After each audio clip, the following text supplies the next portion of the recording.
भगवान स्वामीनारायण के चरित्र एवं प्रसादी स्थान के दर्शन करने के लिए सब्सक्राइब करें मनन चिंतन चैनल को और बेल आइकन को दबाइए न्यू वीडियो की नोटिफिकेशन सबसे पहले पाने के लिए। मेरे प्यारे हरि भक्तों को जय श्री स्वामीनारायण। गढ़पुर में आया यह मोटीबा के ओटे का इतिहास बहुत कम लोग जानते होंगे। यह जगह पे सर्वप्रथम क्या घटना घटी थी, जीवबा के हाथ से दूध पिया था वह लालजी अब कहाँ पे है, मोटीबा का नाम जीवी क्यों पड़ा था, वह सब बातें यह वीडियो के द्वारा सुनते। प्रथम हम जीवबा के हाथ से दूध पिया था वह लालजी के दर्शन करते हैं। आपको यह वीडियो पसंद आए तो लाइक बटन जरूर दबाना और चैनल को सब्सक्राइब करना।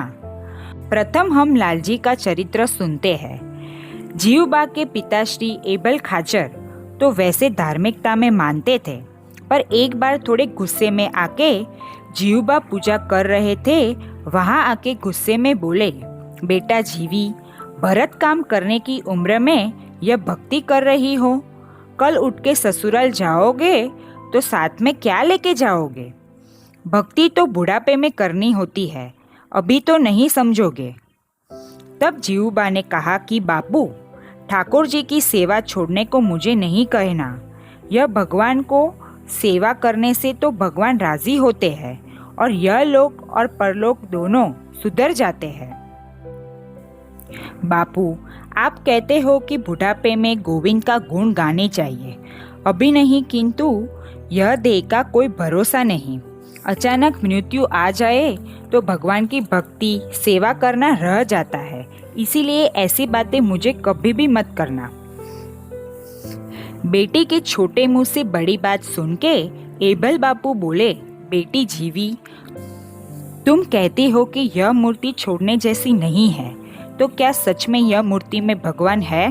तब जीवबा ने बड़ी श्रद्धा और मक्कमता से कहा, हाँ बापू, यह स्वयं भगवान ही है। ऐसा सुन के बापू चमक उठे और बोले, तेरे यह भगवान से बोल, यह दूध का कटोरा उनके आगे पड़ा है, वह पी जाए। अगर जो वह दूध पी जाते हैं तो तेरे यह भगवान सच्चे, वरना तुझे यह भक्ति छोड़ देनी पड़ेगी। उसी समय जीवीबा ने बाल लाल को गदगद कंठ से स्तुति की, आपने मीराबाई का जहर का कटोरा पिया, शबरीबाई के बोर खाए, विदुर जी की भाजी आरोगी, सुदामा के पौवा खाए, तो मैंने अर्पण किया दूध नहीं पियोगे? हे प्रभु, मुझे तो आपका दृढ़ निश्चय है, पर मेरे बापू को निश्चय हो जाए ऐसा करो।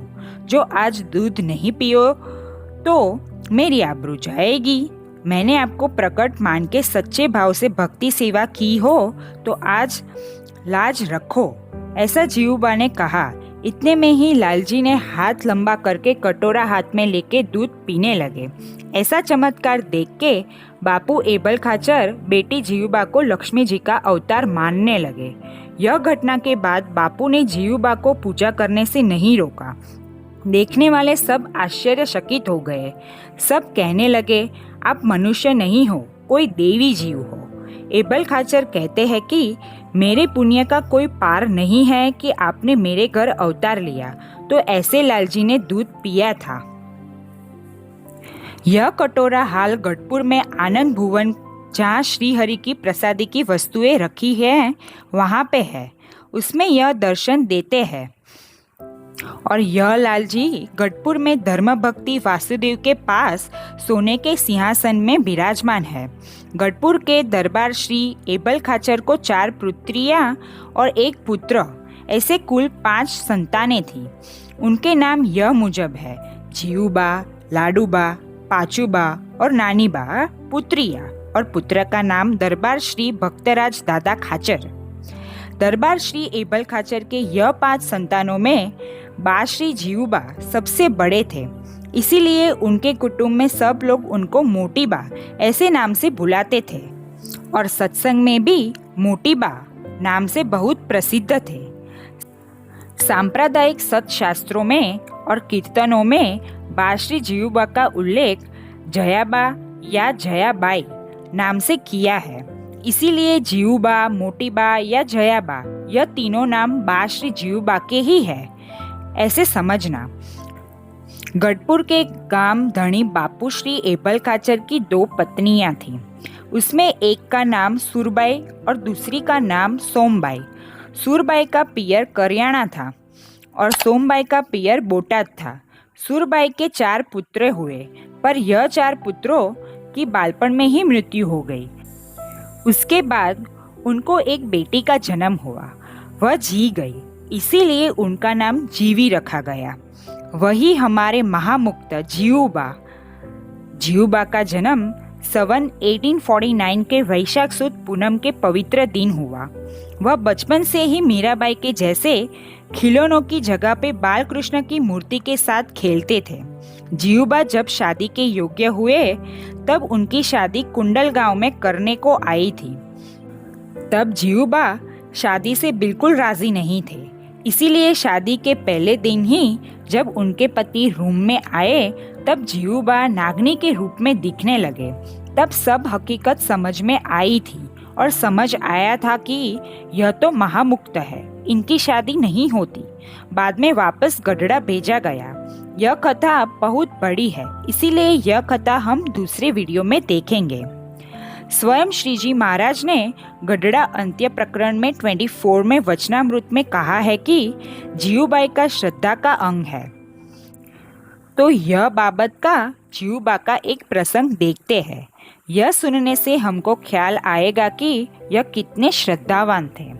एक बार श्रीजी महाराज वड़ताल पधार रहे थे। गढ़पुर से निकल के रास्ते के गांव में सब रुके।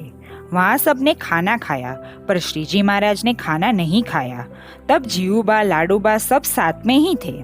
थोड़ा आराम करके सब चलने लगे, किंतु वह समय जीवुबा को विचार आया, अरे हम सबने तो खाना खा लिया है, पर महाराज ने तो नहीं खाया है, इसीलिए रास्ते में उनको भूख लगेगी, इसीलिए मैं भोजन तैयार रखती हूँ। इसीलिए जब प्रभु खाना मांगेंगे तो ये तुरंत ही खिला दूंगी। तुरंत ही उन्होंने एक घड़ा फोड़ के उनकी ठीप बनाई, उसमें रेती भर के उनमें गोबर रख के उनको जलाया। उनके ऊपर बर्तन रख के चावल पकाने के लिए पानी डाल के वह घड़ा अपने सिर पर उठा के बिना चप्पल पहने बलद गाड़ी के पीछे चलने लगे। भक्तों की ऐसी भावना और श्रद्धा देख के भगवान को जल्दी भूख लगती है। वह न्याय से महाराज ने वरसड़ा गांव आते ही लाडूबा से कहा, मुझे भूख लगी है। तब लाडूबा बोले, मोटीबा आपके लिए ही अपने सिर पूरा खाना लेके चले आ रहे हैं। तब जीवुबा आए। उन्हें भी महाराज ने कहा, मुझे भूख लगी है। तुरंत ही सिर से घड़ा नीचे उतार के उसमें से बर्तन निकाल के चावल पीसे और उसमें घी और साकर मिला के महाराज को पीसा। महाराज ऐसी भावना और श्रद्धा देख के जीवुबा के ऊपर खूब राजी हुए। जीवुबा को निरावरण दृष्टि थी। श्री हरि जहाँ भी होते थे पर हमेशा साथ में दिखते। वड़ताल में या और कोई भी जगह पे महाराज लीला करते पर जीवुबा को सब उनके नजर समक्ष दिखता। जीवुबा को श्री हरि महाराज ने बहुत परिचय दिखाए हैं। सर्वमंगल स्तोत्र में जीवुबा का उल्लेख, जीवुबा के सद्गुणों और सत्संग की सेवा का उल्लेख सत्संगी जीवन में तो है ही, परंतु भगवान के साथ भगवान के भक्तों का स्मरण कराने वाले सर्वमंगल स्तोत्र में भी जीवुबा का मंगल नाम का उल्लेख इस तरह है। जया प्रेष्ठ अर्थात श्री हरि को परम इष्ट देव मान के अन्य भाव से श्री हरि की उपासना करके जीवुबा ने अत्यंत प्रिय उनके परम इष्ट देव तथा दूसरे नाम में भी जीवुबा का उल्लेख यह मुजब है, जया नित्य पय पिंब, मतलब ही जीवुबा ने घेला नदी में से पानी भर के जल का पान करनार। जीवुबा ने ऐसा नियम लिया था कि श्री हरि जब गढ़पुर में होते हैं तब प्रतिदिन श्री हरि के लिए घेला नदी में से पानी भर के आना और स्वच्छ बर्तन में कपड़े में गाल के रखना और वह पानी श्री हरि को पान कराना। हरिचरित्रामृत सागर ग्रंथ में भी जीवुबा की तारीफ जो हरि ने किए थे वह लिखने में आया है कि श्रीजी महाराज ने स्वेच्छा से जब धाम में गए तब प्रेमानंद स्वामी को अच्छे से रखने की जिम्मेदारी जीवबा को दी थी।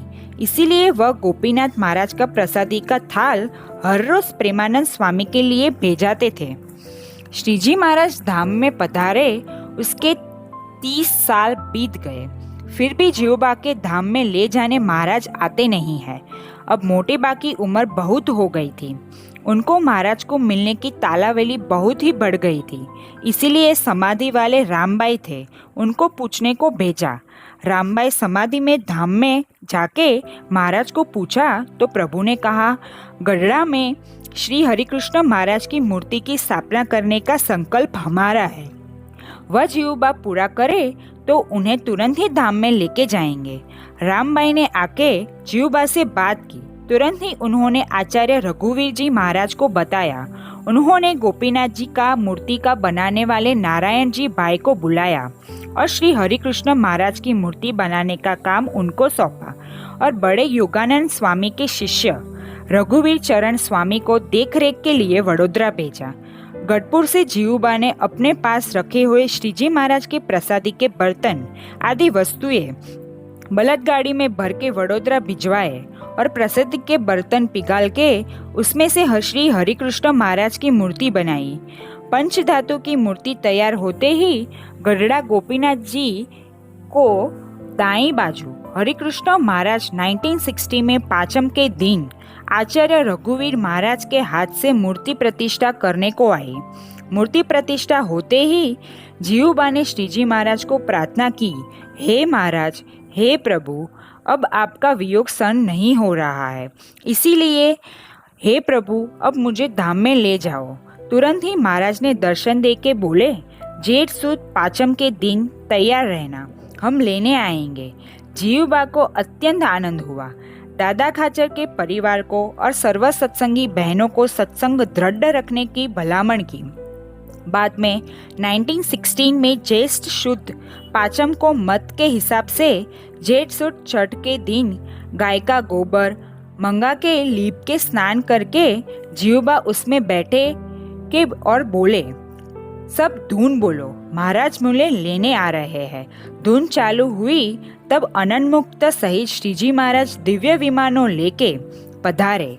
सबको जय स्वामी नारायण बोल के जीवबा ने दिव्य देह धारण करके महाराज की बाजू में बैठ के अक्षरधाम में पधारे। बाद में उनके पंचभूत देह को लेके जहाँ श्रीजी महाराज का अग्नि संस्कार किया था उनके बाजू में ले जाकर अग्नि संस्कार किया। हाल में वहाँ लक्ष्मीवाड़ी में बड़ा ओटा बनाने को आया है और मोटी बा की मान्यताएं भी चलती है। श्री हरेंद्र भट्ट ऐसा लिखते हैं कि मोटी बा को उन्मन गंगा के किनारे ले जाने वाले थे, पर उनकी अस्थि का वजन इतना बढ़ गया था कि उनको कोई उठा नहीं सका। तब सब लोगों ने मान लिया उनको यहाँ से दूर जाना नहीं मांगते। बाद में उनका अग्नि संस्कार लक्ष्मीवाड़ी में ही करने को आया। आज यह स्थल पे खूब सुंदर मोटी बा का स्मृति मंदिर और ओटा है और हाल तो गढ़पुर मंदिर द्वारा खूब सुंदर गार्डन जैसा बनाने को आया है, जिसके दर्शन आपको यह वीडियो में हो रहे हैं। हकीकत में यह स्थान में जैसी शांति है वैसी शांति मैंने कहीं भी नहीं अनुभव की है। ऐसा यह स्थान का प्रताप है। कई स्त्री हरिभक्तों यह स्थान की मान्यता भी मानते हैं। अक्षरधाम में रह के भी यह कलयुग में भी स्त्री हरिभक्तों के दुख मोटी बात दूर करते हैं। पुरुष हरिभक्तों को अंदर आने की मनाही है। आपको यह मोटी बा का आख्यान पसंद आया हो तो यह वीडियो को लाइक करना। जय श्री स्वामी नारायण।